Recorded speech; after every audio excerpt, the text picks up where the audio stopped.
Hello aspirants, कैसे हो आप? आई होप आपकी मेंटल, फिजिकल और आपकी एकेडमिक लेवल दोनों साथ में चल रही होगी। ठीक है, तो अब हम क्या करने वाले हैं, हम धीरे धीरे एक एक लेक्चर्स आगे लेते जा रहे हैं। ठीक है, most most most important lectures हैं ये सारे के सारे। एक भी ऐसा लेक्चर मैं नहीं कहूँगी कि आप मिस करें, क्योंकि देखो क्वेश्चंस ऐसे बेसिक्स में से उठा के पुट फॉरवर्ड कर देते हैं and then you guys be like where it is written here, because हमारे जो लेक्चर है यहाँ पे एनसीईआरटी, लक्ष्मीकांत और आपके जो करंट अफेयर्स, जो करंट रिलेटेड टॉपिक्स हैं वो यहाँ पे हम आपके सामने सर्व करते हैं। ठीक है, तो ये तो हो गई हमारी ये चीज़ बातें। सेकेंडली आई वांट से हमारे जो 3 इनिशिएटिव जो चल रहे हैं, फर्स्ट ये 70 to 80 लेक्चर्स यहाँ पे अपलोड होंगे। सेकेंड जो हमारी शॉर्ट्स चल रही है पॉलिटी फोटो सीरीज, ठीक है, वो जरूर देखना, क्योंकि एक्सपेक्टेड 2025 क्वेश्चंस वहां पे लगे हुए हैं। ठीक है, वो बिल्कुल भी मिस आउट मत करना, बहुत इंपॉर्टेंट है। आई नो स्मॉल प्लेटफॉर्म है तो थोड़ा ऐसा लगता है कि नहीं यार बड़ा प्लेटफॉर्म नहीं है तो क्या है क्या नहीं है। ट्रस्ट मी, ये छोटा प्लेटफॉर्म ही आपको जिस तरीके से पॉलिटी एंड गवर्नेंस क्लियर करवाएगा, कोई बड़ा प्लेटफॉर्म नहीं करवा सकता। ठीक है, just let me ensure if it is recording. ठीक है, so now we are on attorney general of India. Attorney general of India क्या होता है, सबसे पहले टाइम वेस्ट करे बिना फटाफट से अपन अपना देखते हैं। ठीक है, अटॉर्नी जनरल ऑफ इंडिया क्या होता है? Attorney general of India chief legal advisor होता है गवर्नमेंट का। क्या होता है?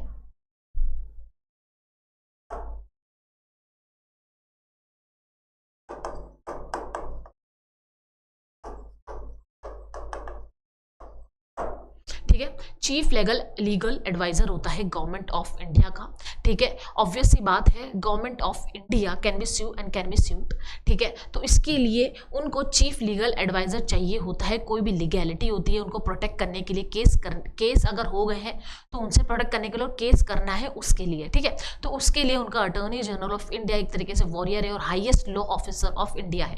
ठीक है, तो इसके बारे में हमें कोई पीएचडी नहीं करनी है, इसके बारे में हमें वो टॉपिक्स पढ़ने हैं जो पॉलिटी एंड गवर्नेंस में यूपीएससी पूछता है। ठीक है, बात खत्म। बहुत छोटा लेक्चर रहेगा लेकिन बहुत ही इंफॉर्मेटिव लेक्चर ये रहेगा। तो सबसे पहले आते हैं, कहां पे मेंशन है, article 76 the constitution of India has provided for the office of attorney general, ठीक है, एजी फॉर इंडिया। ठीक है, आर्टिकल 76 में इसका मेंशन है। He is the highest law officer in the country. ठीक है, ये क्या है, highest law officer of the country. अगर ऐसा कोई क्वेश्चन आ जाए तो ये मतलब हाईएस्ट लॉ ऑफिसर में आप देखो, अगर ये आ गया, एक तो हो गया अटॉर्नी जनरल, ठीक है, ऑफ इंडिया एजी। ठीक है, और एक आ गया आपका कि हाईएस्ट लॉ ऑफिसर में आपने बोल दिया चीफ जस्टिस ऑफ इंडिया। ये ऐसे क्वेश्चन आ जाएंगे ना जब आपको कंफ्यूज हो जाएगा, तो इसलिए जो लाइन लिखी है ना ये ध्यान से पढ़ो। कौन है highest law officer of India का? वो है हमारे अटॉर्नी जनरल ऑफ इंडिया। ठीक है, तो ऐसे क्वेश्चन अपन को कंफ्यूज कर देते अपने हिसाब से, सीजीआई या चीफ जस्टिस ऑफ इंडिया नहीं, वो होगा अटॉर्नी जनरल ऑफ इंडिया, क्योंकि ये क्या कर रहा है, गवर्नमेंट को एडवाइजरी जारी करता है और गवर्नमेंट का पूरा लीगल लेन देन ये संभालता है। ठीक है, आगे आते हैं, act as a chief legal advisor to the government of India. He advise the union government on all legal matters. जो भी लीगल मैटर्स है यूनियन गवर्नमेंट के लिए वो ये एडवाइस करते हैं। ठीक है, he is also the primary lawyer representing the union government in supreme court और हाई कोर्ट। और ये यूनियन को एडवाइस तो करते ही करते हैं, यूनियन को ये रिप्रेजेंट भी करते हैं किधर, सुप्रीम कोर्ट में और हाई कोर्ट में। ठीक है, चलो ड्यूटीज और फंक्शंस क्या क्या होते हैं इसके, to give advice to the government of India upon such legal matter which are referred to him by the president. अब देखो, प्रेसिडेंट कोई भी मैटर रेफर कर सकता है यहाँ पे। ठीक है, क्या कोई भी मैटर यहाँ पे रेफर कर सकता है अटॉर्नी जनरल ऑफ इंडिया को। ठीक है, कोई भी मैटर अगर ये रेफर करेगा तो इसको ये वो एडवाइस देना ही पड़ेगा, लीगल एडवाइस। ठीक है, ठीक है, आगे बढ़ते हैं, to appear on behalf of government of India in all cases. चाहे वो केस सुप्रीम कोर्ट के हो या हाई कोर्ट के हो, वहां पर रिप्रेजेंटेशन यहाँ ये करेंगे, एजी जी करेंगे, attorney general of India ji करेंगे। ठीक है, to perform such other duties of a legal character that are assigned by him by the president. अब देखो, जो भी जो ड्यूटीज वगैरह होंगी वो प्रेसिडेंट असाइन करेगा। और देखो प्रेसिडेंट किसके कहने पर चलता है, देखो ये चीज जो मैं समझा रही हूँ अब तुम्हें समझाती हूँ अच्छे से। देखो यहाँ पे बोला गया है bye the president, bye the president, bye the president, assistance bye the president. President जो बोलेगा वो चीज उनको लीगल एडवाइस करनी पड़ेगी, प्रेसिडेंट प्रेसिडेंट। अब देखो प्रेसिडेंट किसके बिहाफ पे चलता है, काउंसिल्स ऑफ मिनिस्टर्स, और उसको हेड कौन करता है, पीएम। और काउंसिल ऑफ मिनिस्टर्स क्या है, क्यों वीवीआईपी चैम्बर बोला गया है, क्योंकि ये क्या है, वो पॉलिटिकल पार्टी है जिसका क्या है, दबदबा है, ठीक है, जो अभी जीत रही है, जो पावर में पार्टी है, मेजॉरिटी है, ठीक है। अब ये पॉलिटिकल पार्टी है जो काउंसिल ऑफ मिनिस्टर्स में है और पीएम वही मेजॉरिटी पार्टी का हेड होता है, पीएम, ठीक है, कि याद रखना, ठीक है। तो अब ये जो पॉलिटिकल पार्टी है इसका जो हेड है वही क्या कर रहा है, प्रेसिडेंट का क्या है, प्रेसिडेंट को अपना काम करवा रहा है। और प्रेसिडेंट किससे काम करवा रहा है, हमारे एजी से, अटॉर्नी जनरल।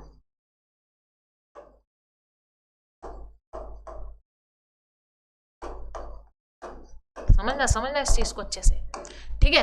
अब ये अटॉर्नी जनरल को सारी चीजें बता रहे कि हमें एडवाइजरी तो ये दो। अब बताओ जो अटॉर्नी जनरल है उसके साथ इनडायरेक्टली कौन काम करवा रहा है, ऑब्वियसली जो पावर और मेजॉरिटी में पार्टी है उसका डायरेक्टली लिंक है, मतलब भाईचारा है, क्या है, भाईचारा है। जो पार्टी क्या है, पावर में है, उसका डायरेक्ट भाईचारा है अटॉर्नी जनरल से। तो मतलब अटॉर्नी जनरल जो पार्टी पावर में है उसका एक तरीके से राइट हैंड हो जाता है, ठीक है, और वो राइट हैंड की तरह उसके लिए काम करता है। और उसको जो भी उसके लीगल मैटर्स होते हैं, जो मेजॉरिटी पार्टीज होती हैं उसके बारे में सब कुछ पता होता है। एक तरीके से उसका गुप्त जो होता है ना, गुप्त रक्षक काइंड ऑफ, वो उसका बन के रहता है, ठीक है। ये बात अभी याद रखना, अभी आगे मैं बताऊंगी इसके बाद का क्या मतलब है, ठीक है।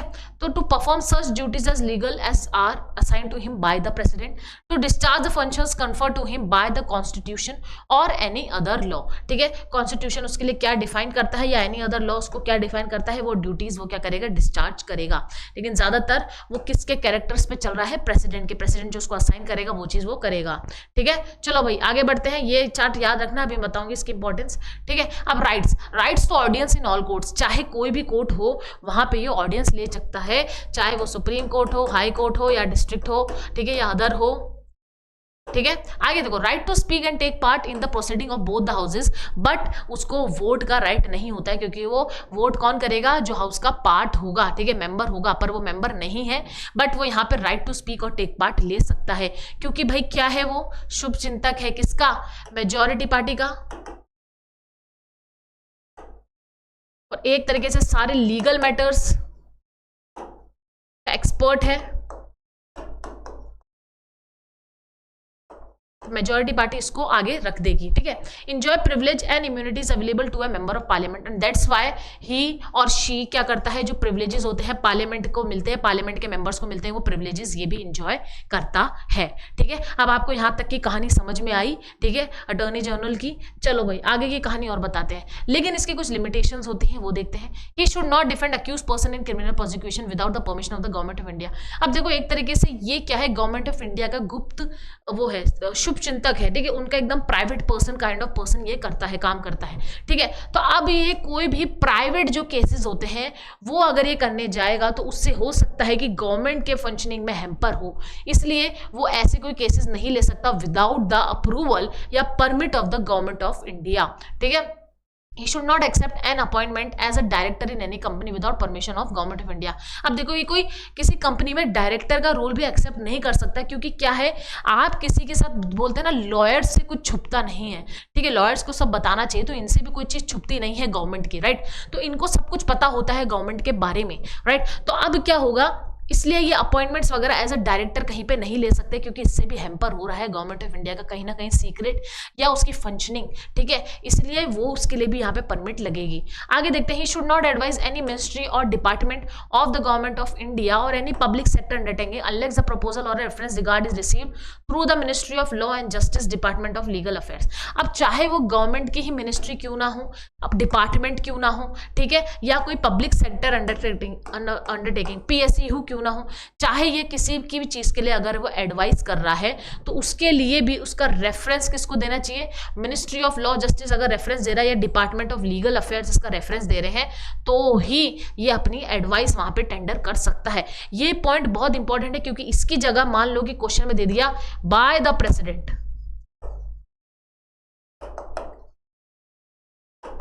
तो आपने अभी देखा कि सारी चीजें बाय द प्रेसिडेंट हो रही है या बाय द गवर्नमेंट हो रही है, तो आप क्या करोगे, इसको राइट कर दोगे, ठीक है। यहीं पे आपका बेसिक यहाँ पे ना टिक होना चाहिए दिमाग के अंदर कि यहाँ पे गवर्नमेंट और प्रेसिडेंट का नहीं गिवन है, यहाँ पे किसका रेफरेंस रिसीव होना चाहिए, ministry of law and justice का रेफरेंस या डिपार्टमेंट ऑफ लीगल अफेयर्स का यहाँ पे रेफरेंस उसको रिसीव होना चाहिए, तभी ये यहाँ पर आके इनको एडवाइजरी जारी कर सकता है। ये बहुत ही इंपॉर्टेंट पॉइंट है, मैं कह रही हूँ आपको अभी भी, ठीक है। ये ऐसे छोटे पॉइंट से ही फिर आप क्या करते हो, मात खा जाते हो, फिर आप बोलते हो कि किस तरीके से पेपर आया था यार, बहुत हार्ड था, ठीक है, बहुत सही था। इस तरीके से आप पढ़ोगे तो आपको सही लगेगा पेपर, समझ में आ गया, ये पॉइंट एकदम याद रखना। चलो, अपॉइंटमेंट क्या होगा, 5 ईयर एक्सपीरियंस एज अ जज of high court, 10 years experience as advocate in high court, serves at the pleasure of the president. देखो, serves at the pleasure of the president, ठीक है, प्लेजर ऑफ द प्रेसिडेंट याद रखना, ठीक है। Eligibility क्या है, 5 years एक्सपीरियंस होना चाहिए जज का, ठीक है, हाई कोर्ट का, या एडवोकेट का 10 साल का, ठीक है। जज है तो 5 साल का ले लो भाई, ठीक है, और अगर एडवोकेट है तो 10 साल का उसको एक्सपीरियंस होना चाहिए, तो वो एलिजिबल बन जाता है एजी बनने के लिए, अटॉर्नी जनरल बनने के लिए, ठीक है। और ये प्लेजर ऑफ द प्रेसिडेंट पे रहता है, कैसे, ठीक है, देख लो इसका रिमूवल देख लो, बाय प्रेसिडेंट बाय रेजिग्नेशन, ठीक है। प्रेसिडेंट का यहाँ पे प्लेजर आपको यहाँ दिखता है, by president loss of confidence of the government. अब मैंने आपको ये चीज बताई थी, मैंने कहा था ना वो पॉइंट आप याद रखना, ठीक है, ये पॉइंट आप याद रखना, क्या कि भाई अपन ने बोला प्लेजर ऑफ द प्रेसिडेंट, क्या वो प्लेजर ऑफ द प्रेसिडेंट है,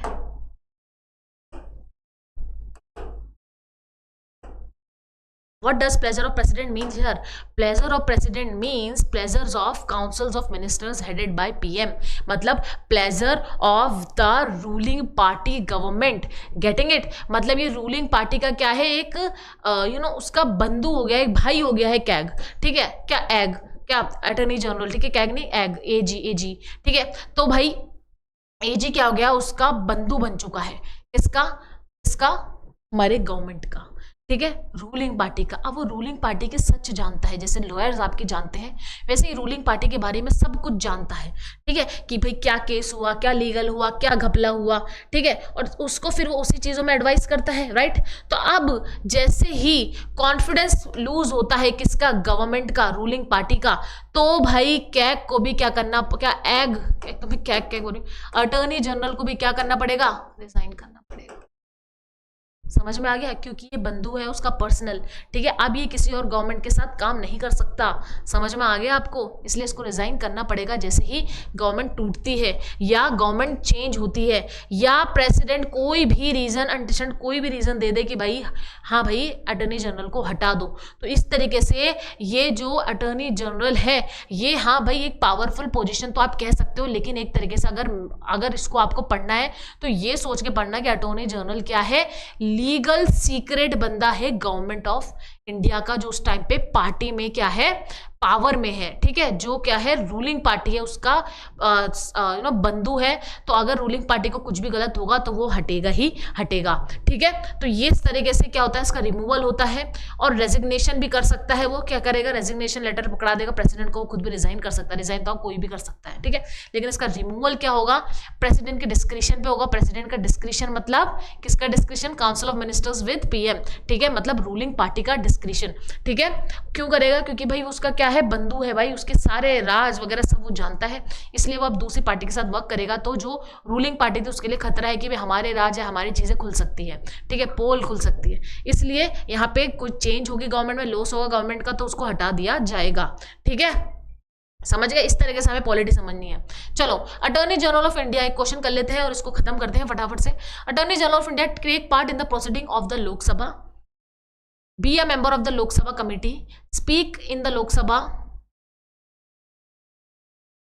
वोट इन द लोकसभा। देखो अभी अपन ने देखा था वोट तो वो कर सकता है ही नहीं, ठीक है, वोट तो आप हटा ही दो, ठीक है, तो ये अपना ऑप्शन चला गया, ठीक है। Take part in the proceeding, हाँ भाई टेक पार्ट कर सकता है, तो ये और इसमें से एक होगा, ठीक है। Be a member of the Lok Sabha committee, नहीं भाई लोकसभा कमेटी का वो मेंबर नहीं बन सकता, क्योंकि लोकसभा कमेटी के मेंबर सिर्फ मेंबर्स ही बन सकते हैं और he is not the member of the Lok Sabha, तो ये कमेटी का पार्ट भी नहीं बन सकता, तो 2 भी यहाँ पे गया, ठीक है। थर्ड आते स्पीक इन द लोकसभा, हाँ भाई ही और she can speak in the Lok Sabha, तो ये 1 भी गया, तो आंसर हो गया हमारा 4th 1 and 3 ओनली, ठीक है। इस तरीके से आप अपने सिंपलिस्टिक क्वेश्चंस में जो आपकी कॉम्प्लेक्सिटी बिल्डअप होती है वो इस सीरीज के अलावा आप कोई और बेहतर सीरीज नहीं ढूंढ सकते, ठीक है। सिंपलिटी से यहाँ पे सीखिए और फिर जो कॉम्प्लेक्स क्वेश्चंस है वो आप देखो कितने आसानी से आप सॉल्व कर पाओगे, ठीक है। तो पॉलिटी एंड गवर्नेंस एकदम आपकी स्मूथ हो जाएगी। तो I hope to meet you in the next lecture. Please consistent रहिए, ये लेक्चर बहुत बहुत इंपॉर्टेंट है, ठीक है। छोटा चैनल समझ के मत सोचना कि लेक्चर इंपॉर्टेंट नहीं है, बहुत इंपॉर्टेंट है। आपको जब पढ़ोगे ना, एंड एवरीथिंग इज फ्री, आपको तो यहाँ पे कुछ जा ही नहीं रहा है। आपको क्या करना है, आपको ये छोटे छोटे लेक्चर सिर्फ जब भी टाइम मिले वो देखना है और कंसिस्टेंट रहना है, ठीक है। चलो मिलते हैं नेक्स्ट लेक्चर में।